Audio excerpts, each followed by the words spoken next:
Hi అండి, simple and క్విక్గా ఆలు కర్రీ ఎలా ప్రిపేర్ చేసుకోవాలో చూద్దాం. ఆలు కర్రీ అంటే ఇష్టపడని వాళ్ళంటూ ఉండరు.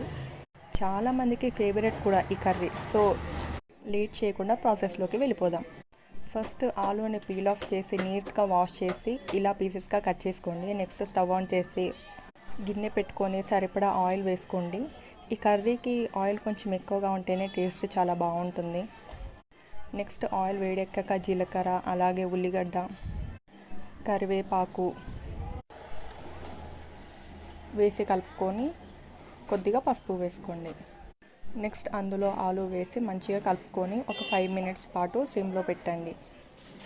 ముందే చెప్తున్నాను, ఈ కర్రీ ప్రాసెస్ అంతా సిమ్లో పెట్టే చేసుకోవాలి. పొరపాటున హై ఫ్లేమ్లో పెట్టారా కర్రీ మాడిపోతుంది. ఇప్పుడు టేస్ట్ కూడా చేంజ్ అవుతుంది. సో కొంచెం ఓపికతో వండితే ఈ కర్రీ చాలా బాగుంటుంది. అల్లం వెల్లుల్లి పేస్ట్ వేయలేదేమో అని అనుకుంటున్నారేమో. ఇప్పుడే వేయను, కర్రీ మాడిపోతుందని.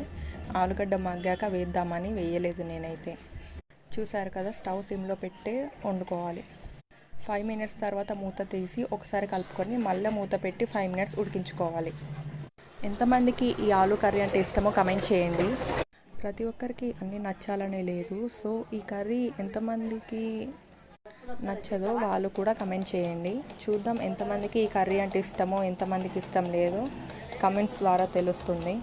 నెక్స్ట్ ఇక్కడ 5 మినిట్స్ అయిపోయాక ఉప్పు, కారం, ఇప్పుడు అల్లం వెల్లుల్లి పేస్ట్ వేసి కలుపుకుంటున్నాను.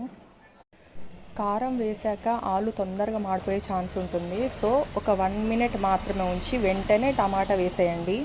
బాగా మగ్గిన టమాటా వేస్తే టేస్ట్ ఇంకా బాగుంటుంది. ఓన్లీ ఆలు కాకుండా ఇలా ఆలు టమాటా వండి ట్రై చేసి చూడండి, చాలా బాగుంటుంది. టమాటా వేసినప్పుడే పైన ఒక ప్లేట్ పెట్టి అందులో ఎసరు పెట్టుకొని టమాటా పూర్తిగా ఉడికాక ఈ ఎసరు అందులో కర్రీలో పోసి ఉడికించుకోండి. మీరు ఈ కర్రీని ట్రై చేసి ఎలా వచ్చిందో కమెంట్స్లో చెప్పండి. అలాగే వీడియో నచ్చితే లైక్ చేసి ఇలాంటి మరిన్ని వీడియోస్ కోసం మన ఛానల్ని సబ్స్క్రైబ్ చేసుకోండి.